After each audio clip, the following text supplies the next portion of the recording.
قلوبنا آمين. يا رب استر عيوبنا.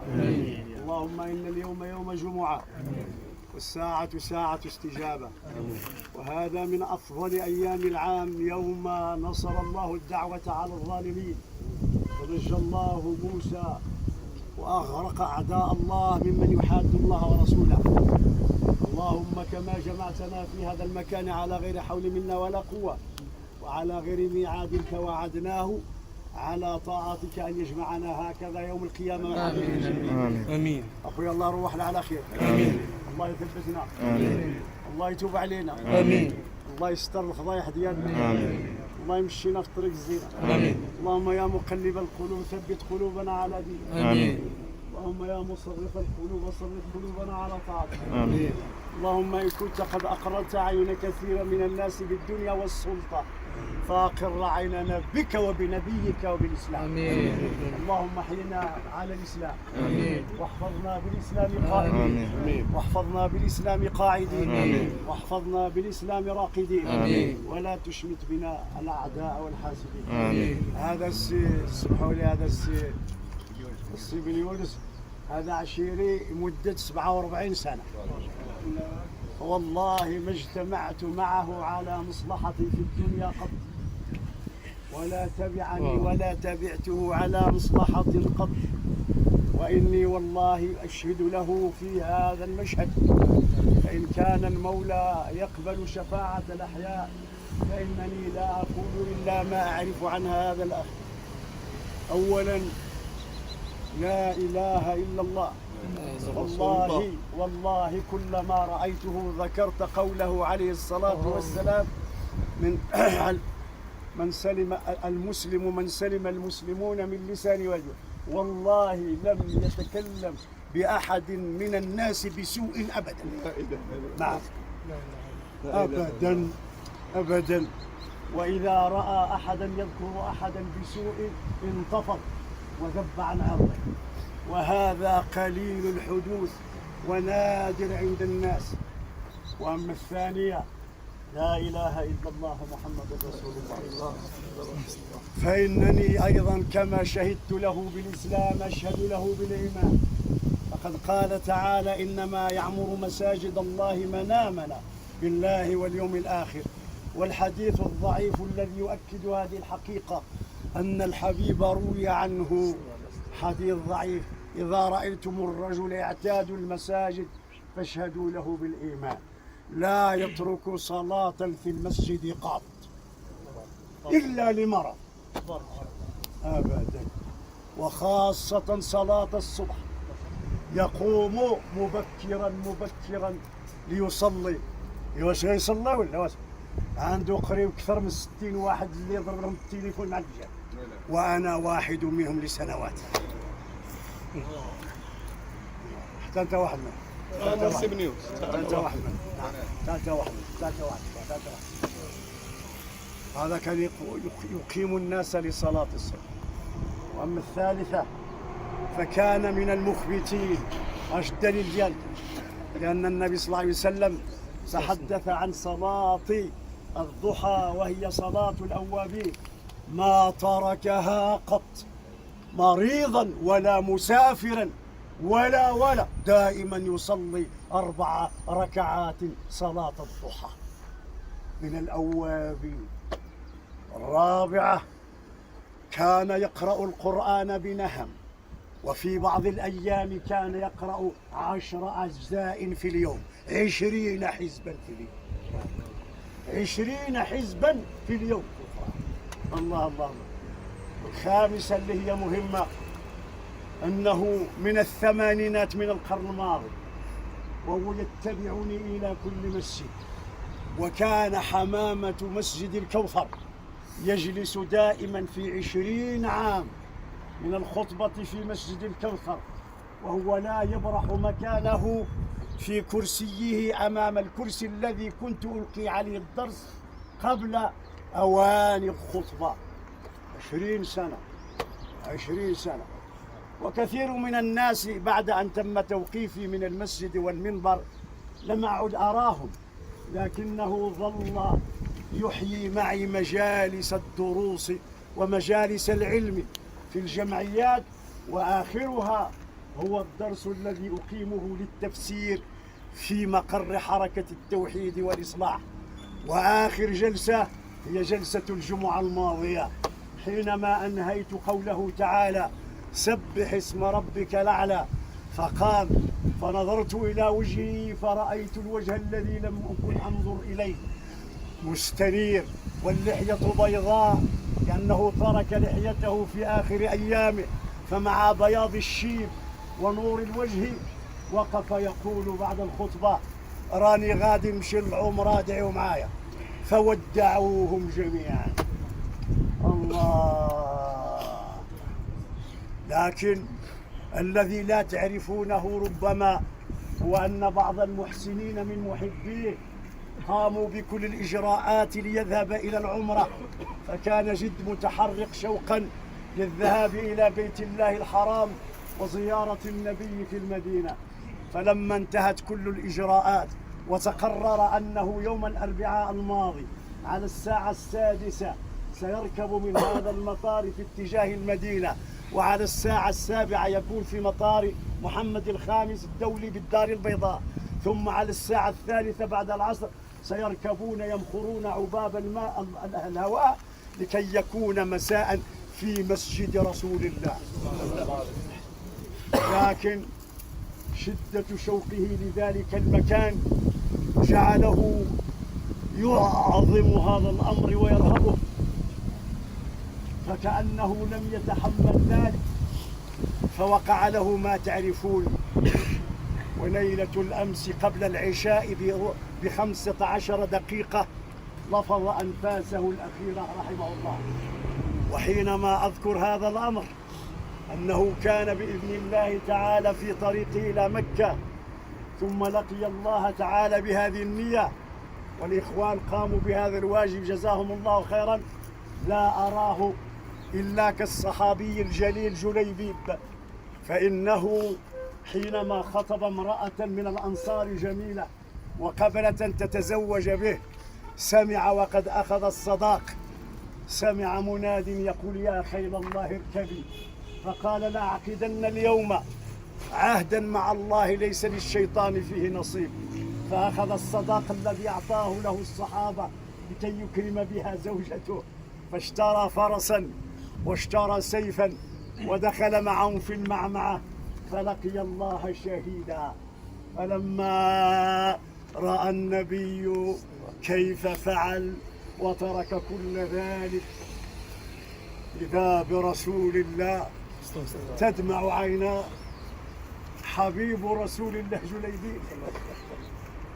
كانت الدنيا قليلة بحال السيف يا الله، عاد غادي يزوج. لكن بدل أن يدخل على زوجة الدنيا قيض الله له زوجة في الآخرة، فبدل أن يزف عريسا في الدنيا أبى الله إلا أن يزفه عريسا هناك.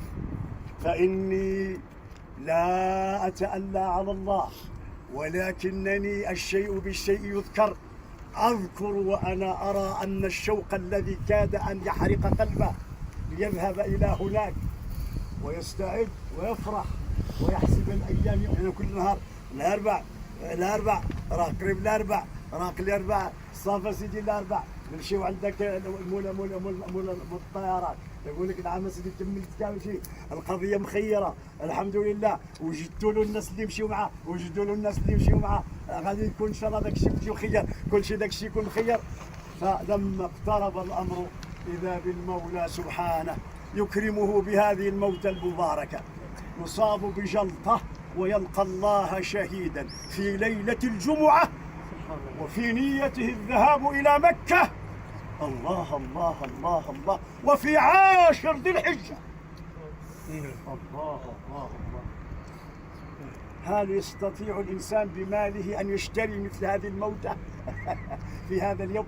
يكفي أن يموت الإنسان يوم الجمعة، لو وجد المؤمن الصادق مع الله أن يشتريها لاشترى، ولكن أن لنا ذلك هذا أمر غير متوفر ولا متاح لأي. فلقي الله يوم الجمعة.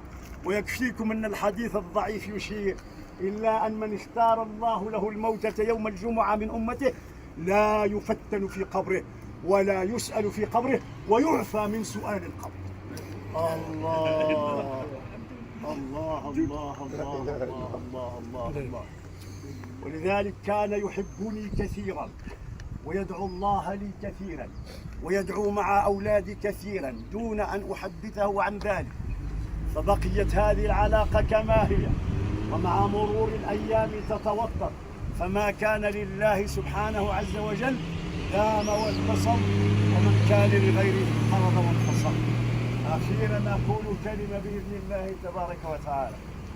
حينما يؤذيه أحد من الخلق ولا أكون حاضرا فإنه لا يتحدث بذلك، لكن مؤخرا آذاه أحدهم وأنا حاضر، آذاه بلسانه وأنا حاضر إلى جانبه، فتظاهرت بأنني لم أسمع، وتمنيت في ذاك المكان لو قلت كلاما بليغا لذلك الرجل، لكن آثرت أن لا أفسد أجواء ذلك اللقاء الطيب، فصبر واحتسب ولم يتحدث، وكان في بيت.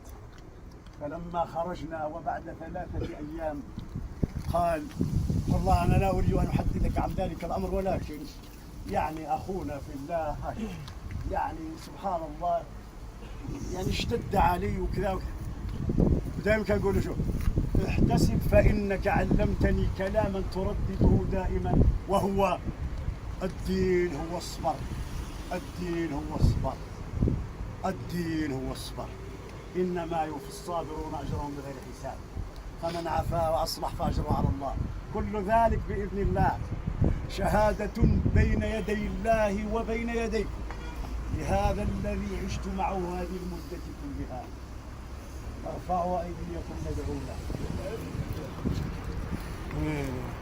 لا إله إلا الله الحليم الكريم، سبحان الله رب العرش العظيم، الحمد لله رب العالمين، والصلاة والسلام الأتمان الأكملان على مقام سيد الأولين والآخرين حبيبنا محمد وعلى آله وصحبه أجمعين. حبيبي يا ربي، رحنا واقفين الآن في هذا النهار تاع الجمعة 10 من محرم بين يديك، تسمعوا كلامنا وإحنا مكملين، وترى مكاننا وإحنا مكرفصين، وتعلم سرنا وقلوبنا مرار، ولا يخفى عليك شيء من أمرنا. سيد ربي يا حبيبي كسبب تحققه والسلال. اللهم يا مولانا إني أشهد له أنه كان يشهد أن لا إله إلا أنت، ويشهد أن محمدا عبدك ورسولك. اللهم سيدي ومولاي، إن كان محسنا يا ربي فزد في إحسانه، آمين، وإن كان مسيئا فتجاوز عن سيئاته، آمين. اللهم قد خلف هذه الدنيا الفانية التي يتنافس الناس فيها ويتفاضلون بناء عليها ويتعادون في سببها ويتباغضون من أجلها. اللهم قد خلفها وراء ظهرها، افتقر إلى ما عندك من واسع إفضالك ورحمتك. فأسألك يا الله يا ربنا يا سيدنا أن تستقبله هذه الساعة بمحض عفوك، آمين، وكرمك، وأنت ضاحك للكرم. اللهم إن كان قد حل علينا ضيفا ونحن أشحة وبخلاء، فكيف وقد نزل ضيفا بك وأنت أكرم الأكرمين وأرحم الراحمين وأرحم به من رحمة والدته. اللهم يا رب استقبله اليوم بمحض عفوك وكرمك، آمين، وأنت ضاحك إليه وراض عنه. اللهم اجعل هذا اليوم وقد عشت معه ربحا من الزمان في الدعوة إلى الله وفي ذكر الله وفي الذهاب دائما إلى ما يرضي الله. اللهم إني سأستوحش الدروس بعده، فإن مكانه يكون مليئا دائما. فأسألك ربي يا مولاي أن تعوضه عندك خير ما تعوض به أولياءك. اللهم اجعل هذا اليوم هو خير يوم ولدته. اللهم لا تحمله في قبره ما لا طاقة به. اللهم اجعل قبره روضة من رياض. اللهم أكرم نزوله، آمين. اللهم وسع مدخله، آمين. اللهم أبدله دار خير، آمين، وأهل الخير من أهله، آمين. اللهم كان يا رب في الدنيا مسكينا لا يبالى به، وكان كثير من الناس يحتقرونه، فأسألك يا رب يا أكرم الرزق أن تجعله في عليين. اللهم اجعله عندك في أعلى عليين. اللهم تقبل منه الحسنات وكفر له السيئات وثقل له موازين الحسنات وارفع له الدرجات واحشره في واسع الجنات مع سيد الكائنات يا رب الارض والسماوات. يا سيدنا يا مولانا يا اكرم مسؤول ويا خير نسالك يا رب يا رب يا رب يا رب أن تشمله بعفوك وأن تشمله برحمتك. اللهم إن كنت تقبل شفاعة الأحياء في أحد من الأموات فها نحن يا رب جئنا شفعاء له، فاقبل شفاعتنا فيه. اقبل شفاعتنا فيه. اقبل شفاعتنا فيه. الإخوان ديالو الوليدات نتاعو والأحفاد الله يعظم لهم الاجر. الله يبدل محبته بالصبر. الله يجعل سيدي ربي يرفع قدرهم. الله يعطيهم الاجر اللي وعدهم الله تعالى. الذين اذا اصابتهم مصيبه قالوا انا لله وانا اليه راجعون. اولئك عليهم صلوات من ربهم ورحمه واولئك هم المهتدون. فاللهم ابن لهم بيتا في الجنه يسمى بيت الحمد يا رب العالمين. الاخوان ان شاء الله اللي جاوا شيعوا نسال الله تعالى أن يعيدكم إلى رواحلكم وقد فزتم. اللهم اجعل أبي من أهل الجنة يا رب العالمين. اللهم واجعل الحوض موردا له. اللهم واجعل الرسول شافعا له. اللهم واجعل ظلك ظلا لأبي يوم لا ظل إلا ظلك. اللهم واغفر لأبي مغفرة تمحو بها سالف أوزاره. اللهم واختم لأبي بالصالحات أعماله. اللهم وارزق أبي شربة هنيئة من يد النبي صلى الله عليه وسلم، شربة لا يظمأ بعدها أبدا. اللهم واحشر أبي تحت لواء النبي صلى الله عليه وسلم. اللهم واجعل أبي من الذين لا خوف عليهم ولا هم يحزنون برحمتك يا أرحم الراحمين. اللهم ارحم من اشتاقت لهم أنفسنا وهم تحت التراب إلى جنات الخلد يا من رحلتم عنا. اللهم نور مرقد كل ميت وعطر مشهده وطيب مضجعه وآنس وحشته ونفس كربته وقه عذاب القبر وفتنته. اللهم في كل دقيقة تمر على كل مؤمن متوف غال علينا وهو في قبره أسألك أن تفتح له بابا تهب منه نسائم الجنة لا يسد أبدا.